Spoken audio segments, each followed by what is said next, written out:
That, I can speak about that. That's our understanding at this point, that Bill Rudge, Peter Manning, I, myself, Ed Franz, who's going to speak, we're trying to limit that logo, if you will, to this circular sign within the whole Catskill Park.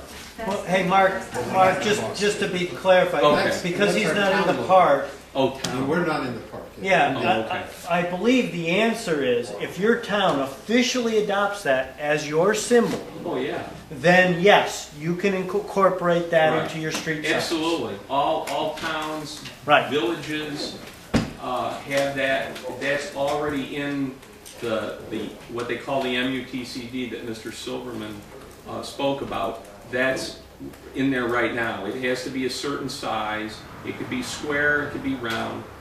Where I reside in my responsibilities day to day, more and more communities are branding their town limits with that type of signing, and that's allowed. That is allowed. And what you're talking about is like this. It's similar to that.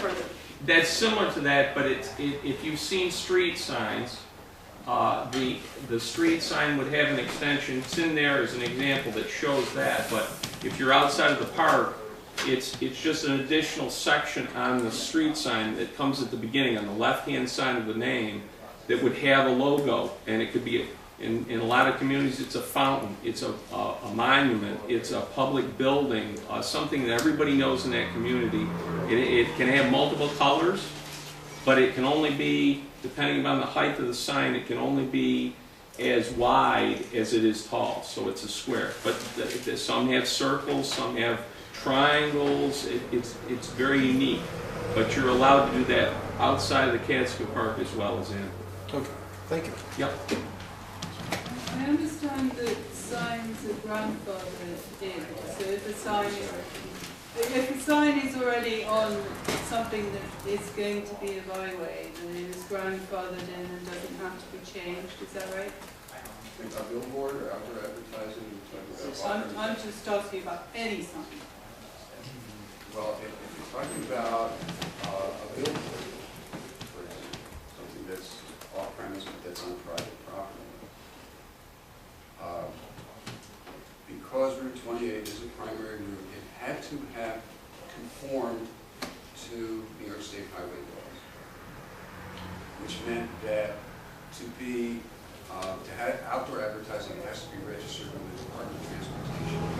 To do that, it had to meet certain size, spacing, zoning, and lighting criteria. If it didn't meet that, and it was there prior to the enactment of the New York State laws that govern outdoor advertising, it was allowed to remain as a grandfathered sign, but still had to be registered.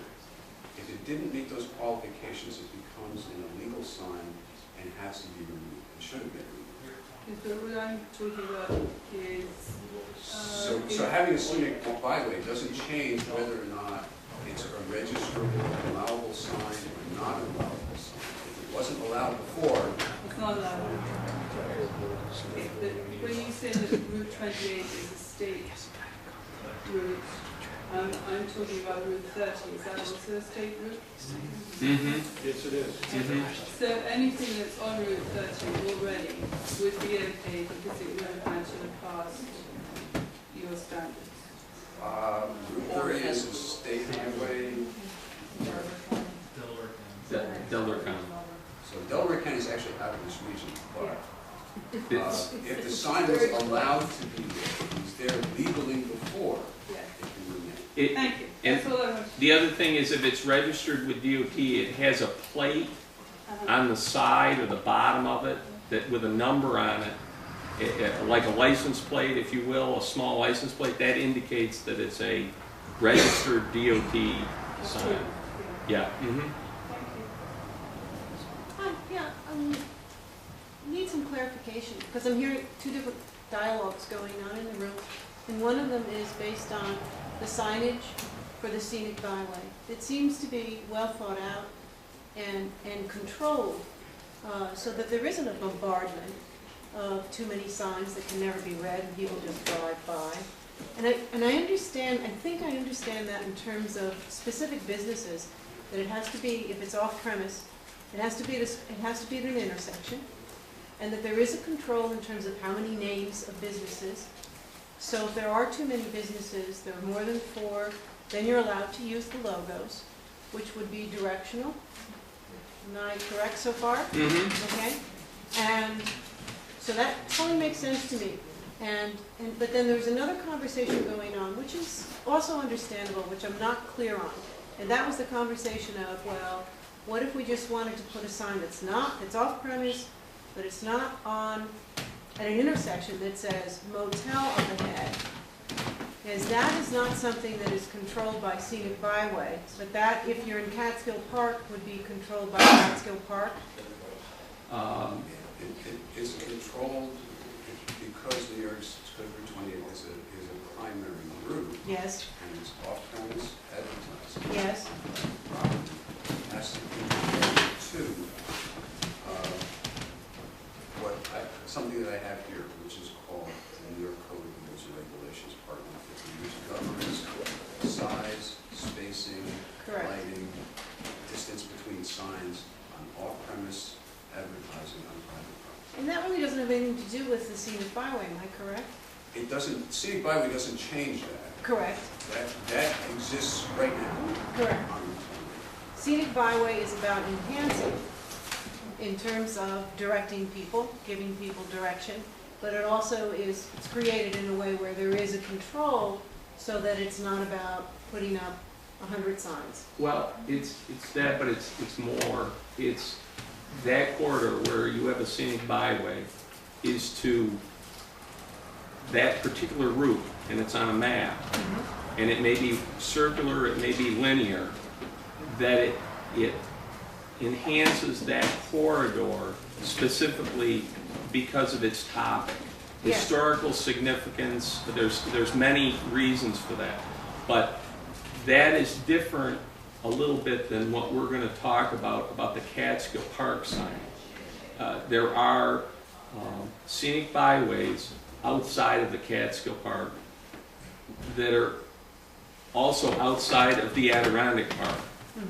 And they are different colors and different styles, and it's like overlap in some respect. So it's very specific, but I understand your point of view. I really know what you're trying to say, and Mr. Silverman is talking about TODs. Scenic byway sort of covers that a little bit, but just a little bit, and the scenic byway signs are official signs, but they're more than like the Catskill logo, if you will, that we're going to discuss. So there's differentiations in there. So I would like to suggest that you're not going anywhere, right?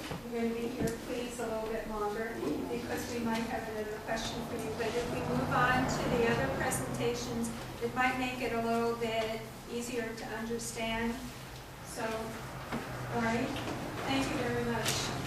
Peter, who's next? Catskill Park logo signs. Peter, do you want to just kind of give an overview of how we got here? Is that? I can do it, and if I miss anything, I think you should do it, but I'll...